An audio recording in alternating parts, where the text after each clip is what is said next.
Dawnbringer, Book 2, Chapter 16. The Forge.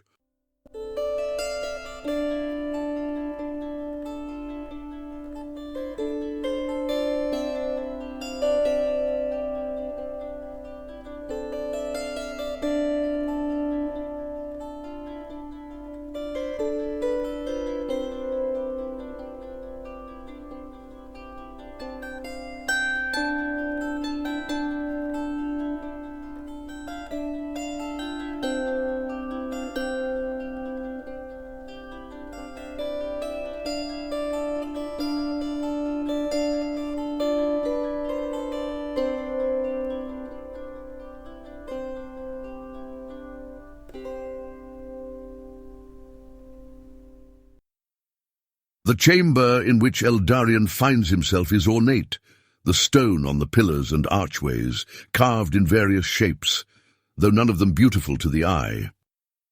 This is not because they are crude or poorly made, but rather because the stone is not carved in elegant shapes, but in sharp and ragged edges, making the whole castle feel like a weapon pointed menacingly at the intruder. None of this was he able to see before, since torchlight did not fall upon and illumine the stone, but was rather absorbed by it, eaten up by it, as it were. Only the bluish light glowing from the blade of the Lightbringer has been able to bring brilliance into the darkness of the castle, and to shine upon the black stone as if it were ordinary coal or obsidian. The room which Eldarion now crosses is a good 100 yards across in both directions, and half that in height, and he feels tremendously small walking through its centre.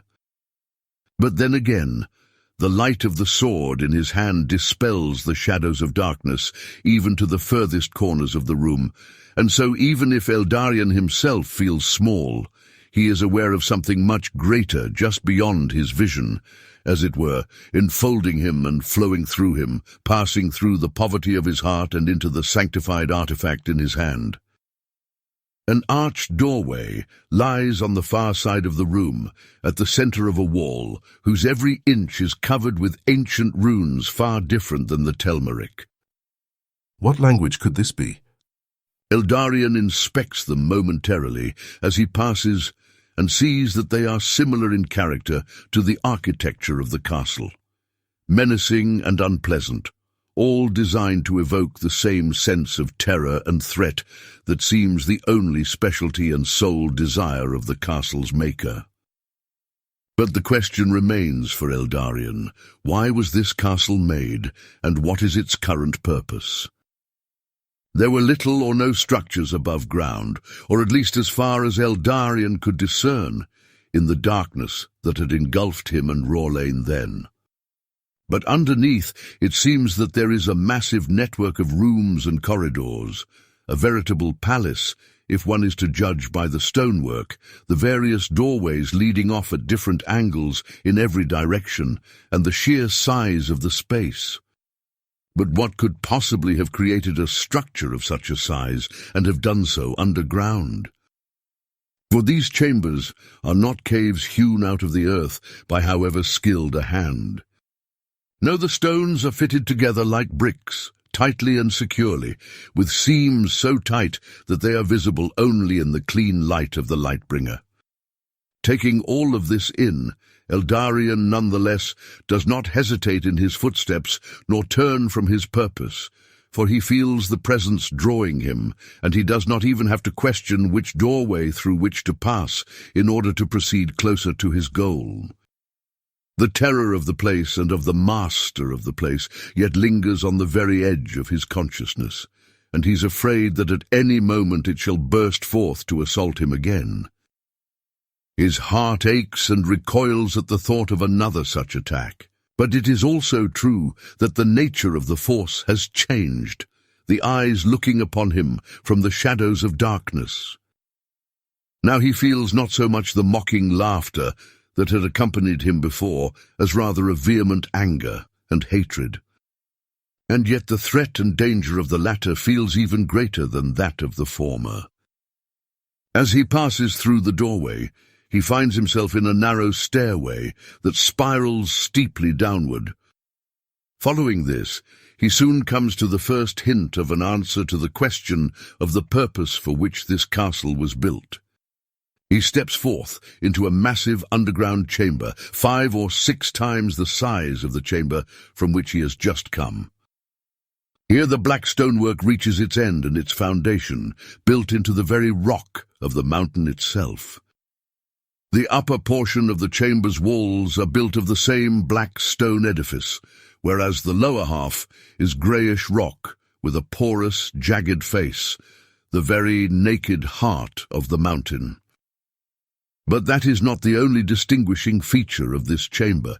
It is shaped not according to any geometric design, but rather according to the very organic shape of the mountain, or rather of what appears to have long been a natural cave at the heart of the mountain, like a hollow pocket of air winding its way from the surface down into the depths of the earth, and here broadening into an echoing cavern, hundreds and hundreds of yards across.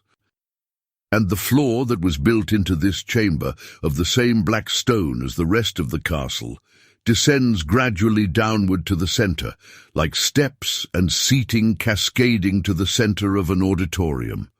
And yet the centre of this auditorium is neither stage nor podium, but a gaping hole. As Eldarion draws near to it, though considering the distance this takes quite some time, he is able to gauge its width. It appears to be close to 100 feet across, a natural fissure in the earth dropping to an unknown depth, and the black stone floor itself ceasing a few yards from the edge, giving way to rough, unpolished rock. Standing here a few yards from the edge of the abyss, Eldarion remains silent and still, listening for any sounds in the chamber, but even more deeply listening for the silent tugging on his heart that will direct him to Tiliana's location. Externally all is profoundly silent, as only caves deep within the earth can be. The only sound seems to be the whistling of air rising up from the depths of the hole, an air that is surprisingly warm, much warmer than the coolness of the air in the rest of the chamber. As for the deeper voice of the heart, to his surprise, he realizes that he can no longer clearly sense Tiliana, nor the direction of her presence. It is not, as it was but a short time earlier, that he feels all bonds of communication cut by the oppression that assails him, but rather that there is another presence interfering with the attunement of their hearts. At first, Eldarion tries to push beyond this presence, reaching out with his spirit to Tiliana, who lies beyond it, but as he does so, it only grows more intense. So instead, he confronts it directly, projecting his attention out to it. And as he does this, he immediately realizes that the presence lies within the abyss, a presence so multifaceted, so ambivalent, that he knows not whether it is one person or many, or even a person at all. All he knows is that it is malevolent and dangerous. Suddenly a voice inundates his mind. Come to me. Only through me can you hope to reach her. The voice, however, sounds like a multitude of voices, and yet like none at all. A cacophony of noise pouring into Eldarion's mind as a cascade of snow loosed upon the mountainside. For a moment, all of his thoughts are bound, overwhelmed by the intensity of the presence that floods into him. But then the presence subsides enough that he is able to reply, Who are you? Then, in response to his question, comes the familiar laughter, though it is touched now by something different, which Eldarion cannot seem to name. Are we not at least acquaintances by now? Says the voice in response. Why do you speak to me in this way only now? Asks Eldarion. The laughter ceases, and Eldarion feels a wave of fury wash through him, and then the voice says, I am the terror of the night. I am the multiplicity. I am the cacophony that becomes harmony through the single thread of unified rule, the scepter of ultimate power in the hands of the greatest of kings. They call me the Lord of Mares, the King of Night, or, as frail humanity has fallen to saying, the nightmare. And what do you want from me, from us? Asks Eldarion. I want to stop you from what you intend to do, or rather, from what you are destined to do. Then the laughter returns, though it is forced, as if trying to push its way through the anger and hatred which have now taken the upper hand. Destiny, what a pitiful word. The gods write the lines of the stories that men are to walk, and they think they are indestructible. But it is my joy to destroy those lines and to rebuild them as I please, or even just to tweak them in small ways, so that what the gods intend becomes instead a twisted image, a broken mirror, a shattered masterpiece singing not to the original owner, but to the possessor. For I am the one who takes possession, and I wish to possess you for my own pleasure and delight. Then I shall play with you as I wish, until it is my pleasure to break you. Break me you may with great ease. Eldarion replies, For a weak mortal cannot possibly stand against what you are. But a man may not be possessed against his will. And that I refuse to offer you. We shall see, says the voice. But first, come to me. After these words, the ground begins to violently shake, and Eldarion backs away from the edge of the abyss. The black stone upon which he had previously been standing now shifts from its original position, the massive slabs all around the hole, lifting and sliding toward the abyss, circling and descending for a long time. Eldarion watches from a distance, but does not move until all is silent. Then he walks to the edge of the hole and looks down, seeing that the stones have now created a staircase circling downward into the darkness below. Seeing this, he sighs with exhaustion and tries to restrain the fear that wells up within him. His mind is now stretched far beyond its limit, his willpower and spirit and very heart extended out and assaulted beyond their capacity. He feels like a fabric now totally unwoven until it is no more than a strand of unbound thread, frayed to the point of breaking. But Tiliana's face flashes before his mind's eye in this moment, and he sees her as he saw her before in moments of her vulnerability and her beauty.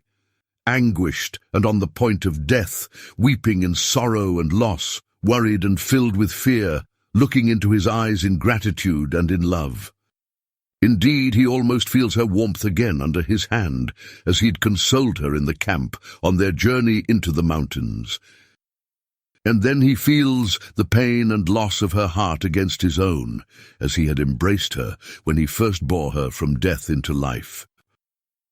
All of these images and feelings coalesce together into a strong sense of her mystery, her presence, and immediately he knows not only that she is to be found somewhere in the abyss below, but that she is not far away. Tiliana, he sighs. I am coming.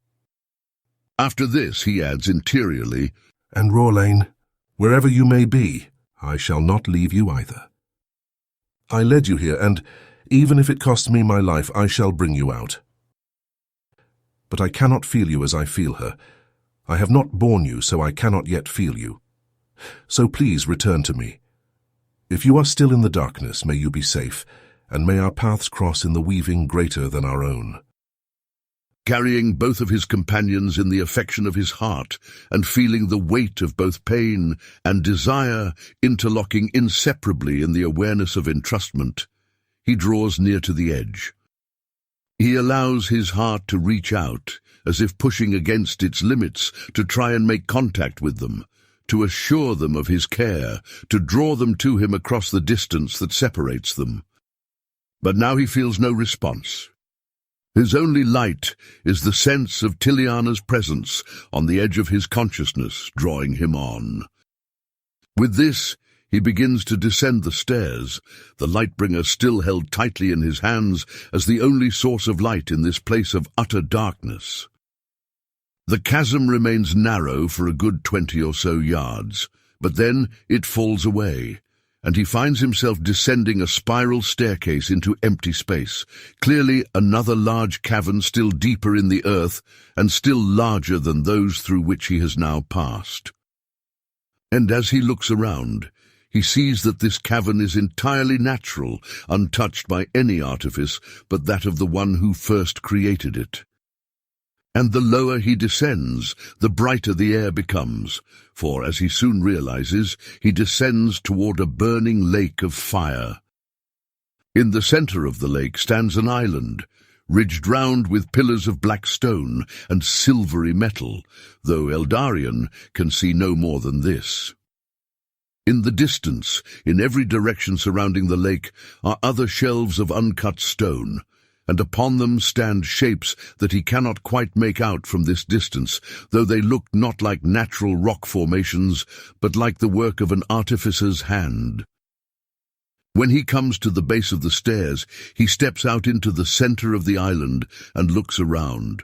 Hot air rises and twists from the burning lake, whistling and moaning as it seeks an escape into the upper levels. And the liquid itself, like molten metal, bubbles and churns softly. Other than this, all is still and silent. "Where are you?" Eldarion calls out. "I see no one here nor any path to proceed further."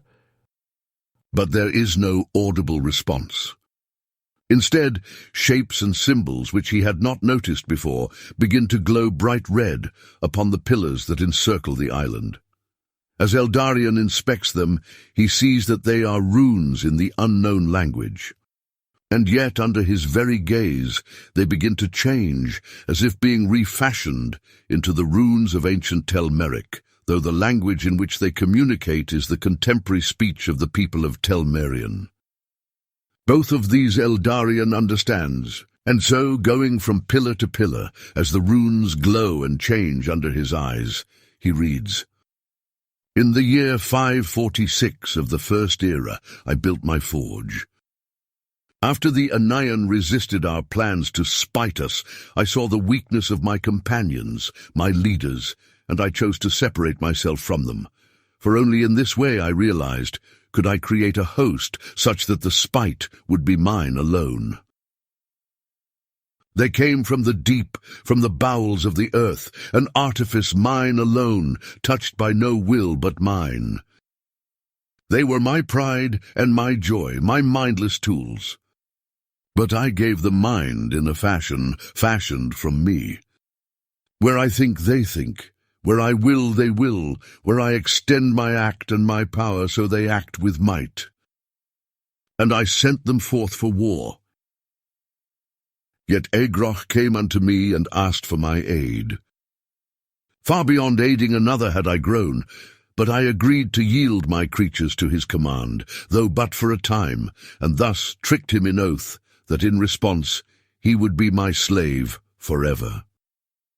Now we see the fruits of such wisdom and foresight, that the armies that marched forth and conquered, even in times where the beauty of war flourished not, are now hidden throughout lands both near and far, the Eotenga of my making, waiting only for the chance to kill. Finishing the words on the final pillar, Eldarion steps back, disturbed and deeply unsettled. If this is truly the place in which the Eotenga were first born, what power does this Lord of Mares truly have, that he cannot only oppress the minds of his victims, but fashion creatures from the very molten rock of the earth? And knowing that Eldarion bears a light within him that can destroy his creations, certainly this power will not allow him to depart. At whatever cost, it shall crush him. The pieces of this mystery fall together now, and he understands not only that all the events since Tiliana's disappearance have been a trap, this he has already long intuited, but also the motivations of the Lord of Mares and why his malevolent gaze fell so specially upon Eldarion and his companions. What misfortune that we chose to travel this way, he thinks with a surge of despondency. Hardly would it have been possible to meet a more dangerous enemy, or to more swiftly bring an end to our journey, almost before it has even begun. Even as he thinks this, there is a slow and deep rumbling of the earth on which he stands, indeed of the entire cavern, and in front of him the lake of fire begins to bubble and swell like water boiling in a pot. He takes a step back afraid, watching the molten lava. But what emerges is a line of narrow stones, not unlike the one upon which, in his nightmare, he had stood. They form a bridge across the lake to the shelf of rock on the other side, as if inviting him to continue in his pursuit of Tiliana and of the one who holds her captive.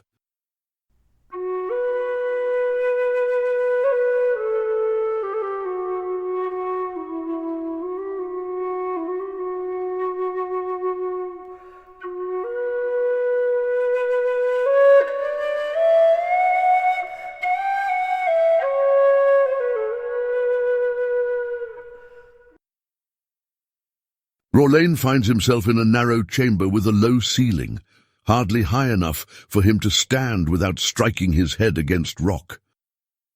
Behind him, he hears the sound of stone grinding against stone and turns back to see the source of the sound, forgetting for a moment that in the pitch blackness it is impossible to see anything at all.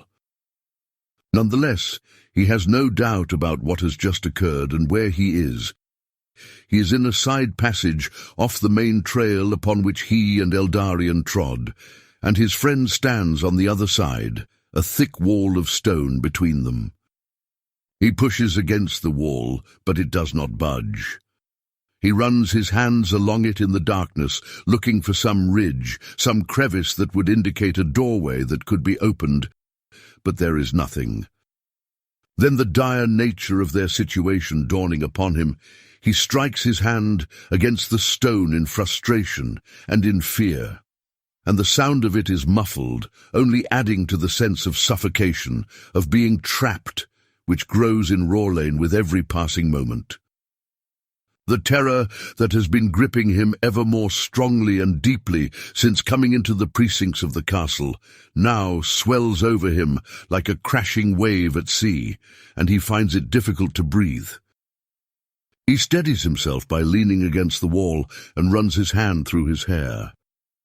Suddenly, to his surprise, a voice reverberates through the chamber, or perhaps it reverberates only in the corridors of his own mind. Be my Shadowborn. Immediately R'hllane feels inclined to answer, to inquire as to the meaning of these words and the nature of this voice. But instead he chooses to ignore the address, and, with a strong effort of the will, begins walking ahead into the darkness. You cannot ignore me, the voice says again, a veneer of meekness thinly veiling a tone of malice. A willingness to heed and obey this voice is almost forced upon R'hllane, and to his surprise he finds both curiosity and hesitation within himself, though whether they are his own or come from without, he does not know. I'm not interested in what you have to say, R'hllane says out loud. You cannot know whether you are interested or not until you have heard my proposal. The voice continues. I have arranged things such that I might speak with you, for I have long desired you and the unique gifts that you bear. Worry not, I will not force you to consent to anything that you do not desire. Shall you not at least hear me out? I am not interested, R'hllane says again. Does fear truly rule you so deeply that you cannot even hear what I have to say? Fear does not rule me. Leave me alone, please, says R'hllane, his voice now a whisper. If that is what you wish, says the voice, and it is gone. R'hllane stands for a moment in the pitch-black darkness, breathing heavily, waiting.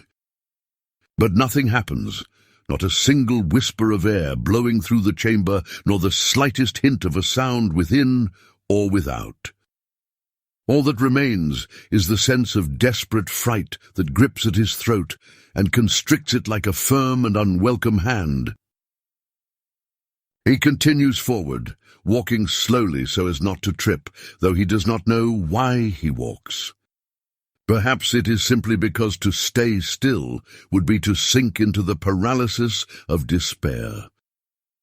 He cannot go back, for the way is closed, and only ahead lies any hope of finding Eldarion or Tiliana, or of escaping from the blackness of this horrid castle. And as he walks, the fear tears at his soul, threatening to force him into passivity. All of his self-doubts come rushing in upon him, and all of the guilt he bears for his past acts of stupidity, dishonesty, and infidelity to what is good. Unlike the others, who seem to cling to goodness with ease and with joy, he feels now in this moment almost like a different creature from them altogether. The lightness of El Marie, the simplicity of Tiliana, the ardent integrity of Eldarion, the unassuming wisdom of Syrian, they are all unattainable to him. Their gifts are radiant before him, and these simply prove to unveil his own darkness and mediocrity. What gift does he have? What is beautiful in him like these traits are beautiful in others? Perhaps he has simply not found it yet, that one thing that he can offer, which no one else can. And with this thought he comes to realize something. "Does fear truly rule you so deeply?" the voice had asked. "Yes, it does." He is in fact afraid, terribly afraid, but simply unwilling to admit it.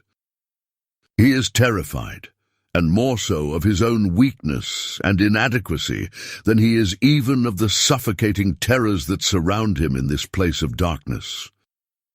At this, his heart stings with shame, for he realizes that at least in some ways he fears his own failure more than he fears the failure of their quest.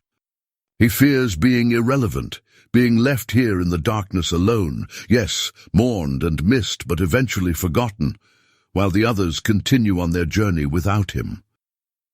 His heart recoils against this thought, even as it accuses itself for selfishness and apathy. Should he not care rather for the good of the people of Telmerion, and for the accomplishment of the great task that it has fallen upon the shoulders of Eldarion to bear? What does his own petty desire to be important have to do with all of this? Then the words come to him again. "I have long desired you and the unique gifts that you bear." Perhaps indeed there is a gift that is rightly his own, a gift that he could put at the service of the good of all. And in this, at last, he could find his purpose and his rest. And without another thought, the words form in his mind. What did you mean by my gifts? Is there something you see that I do not? Immediately the voice returns and addresses him. There are many things that I see that you do not, but I do not hold it against you. Rather, I want to show it to you. What do you want to show me? Rorlane asks. The shadow that always complements the light. The voice softly explains, as if teaching a little child that sits upon one's knee. You wish to aid your friends, do you not? And yet you feel useless, unnecessary? Well, let me tell you something. You are the most important of all. Rorlane asks hesitantly. What do you mean by that? I mean that you carry something that none of the others will even recognize as important and precious. But that is precisely why it is so necessary for you to recognize it and accept it. They will not see.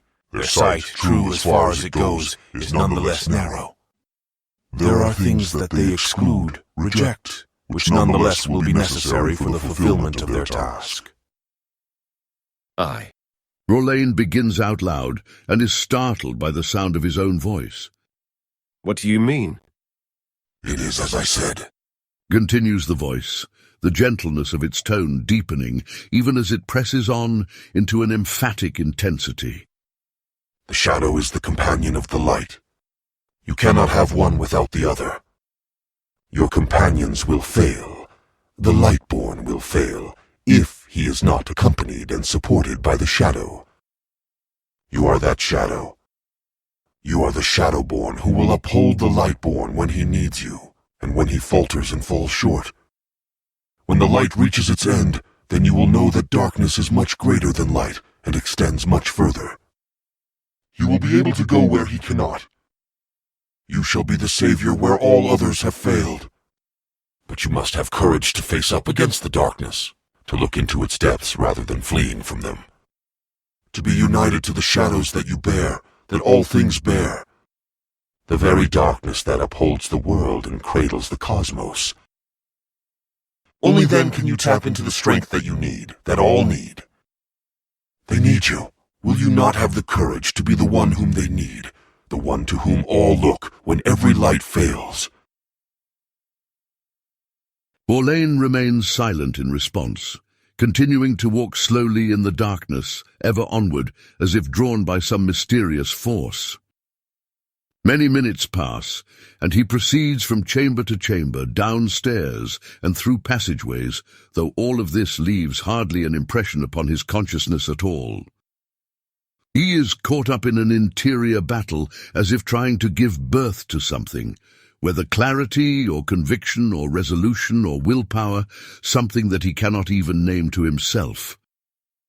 At long last he says softly, I cannot see in the darkness. Will you show me the way to my friends?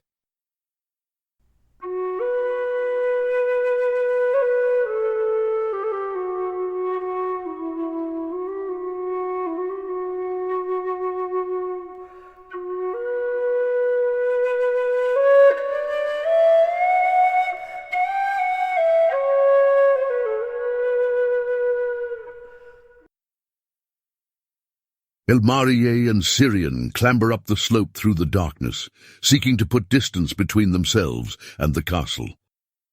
The sky is wide and clear above them, an abyss of light in boundless space, contrasting vividly with the light-eating darkness of the castle below.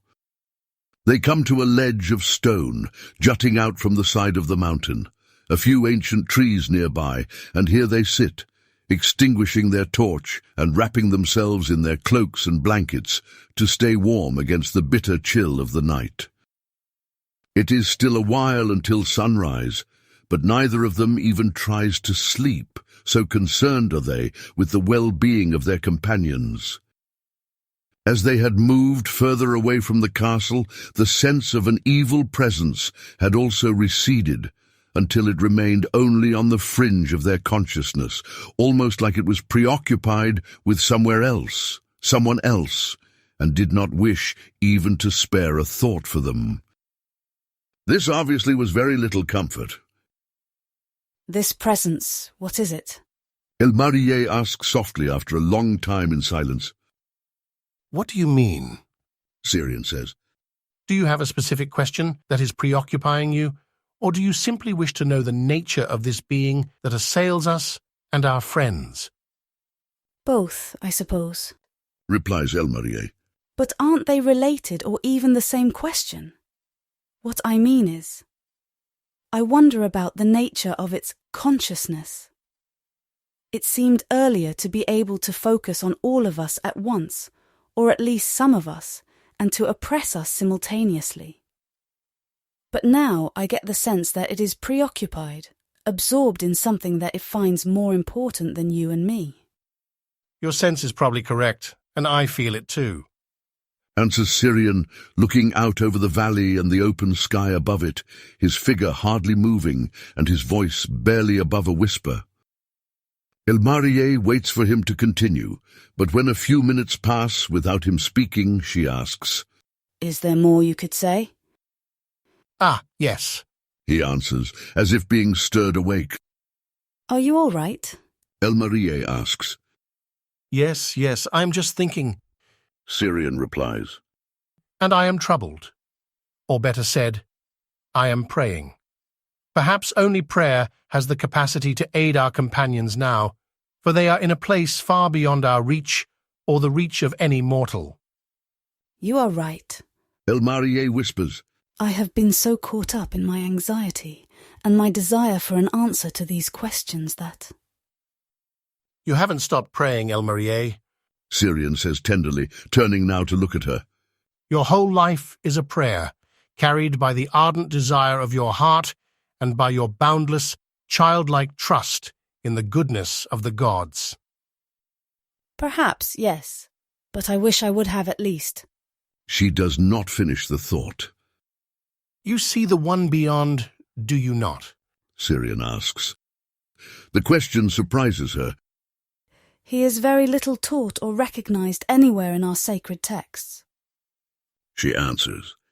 He is more like a distant memory, as if a child somehow recalling the womb or the breasts of her mother.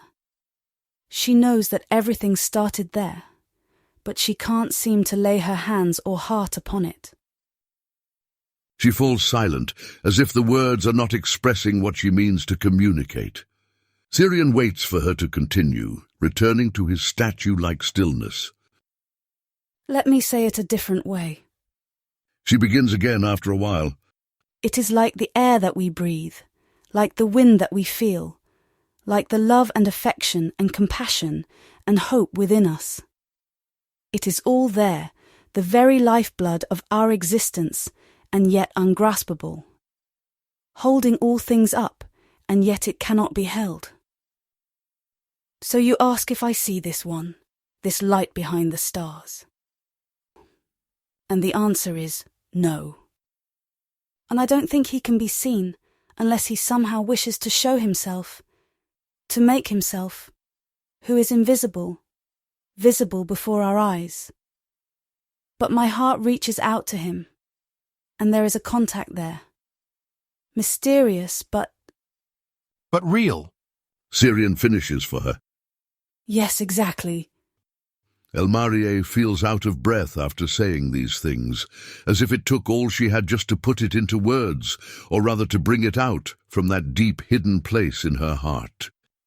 It is probably also just because she had stopped breathing, so occupied was she, somewhat like a nervous cantor on her first day singing in public, or a young woman at her wedding. He is invisible, Syrian says. and yet you wish to see him, do you not? Elmarie thinks about this for a moment, but the answer is obvious, emblazoned like a burning seal upon her heart. I cannot help but desire that. I hope that such a thing is acceptable. Syrian's response is even more immediate. It is likely the healthiest and purest thing there can possibly be.